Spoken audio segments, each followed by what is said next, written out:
நபி அவர்களுடைய காலத்தில் இருந்த சஹாபாக்கள் மக்களில் சிறந்தவர்களாக, அவர்கள்தான் சிறந்தவர்கள் என்று நபி அவர்கள் சொன்னார்கள்.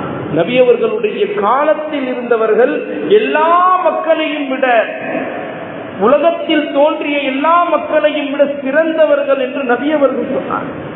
அடுத்து சொன்னார்கள், சும்மல்லதீன யலூனஹும், அதற்கு பிறகு அவர்களை அடுத்தவர்கள், நபி அவர்களுடைய காலத்தை அடுத்து உள்ளவர்கள் தாபிஈன்கள், சஹாபாக்களை பார்த்தவர்கள், சஹாபாக்களிடத்தில் பாடம் கற்றுக்கொண்டவர்கள், அவர்கள் சிறந்தவர்கள் என்று நபி அவர்கள் சொன்னார். என்னுடைய காலத்தில் உள்ளவர்கள் சிறந்தவர்கள். ஏனென்றால் நபி அவர்கள் யாரை தர்பியத்து செய்தார்களோ, பக்குவப்படுத்தினார்களோ, மேன்மைப்படுத்தினார்களோ, நேர்வழியின் பக்கம் இழுத்து வந்தார்களோ, கொண்டு வந்தார்களோ, கற்றுக் கொடுத்தார்களோ, அவர்கள்தான்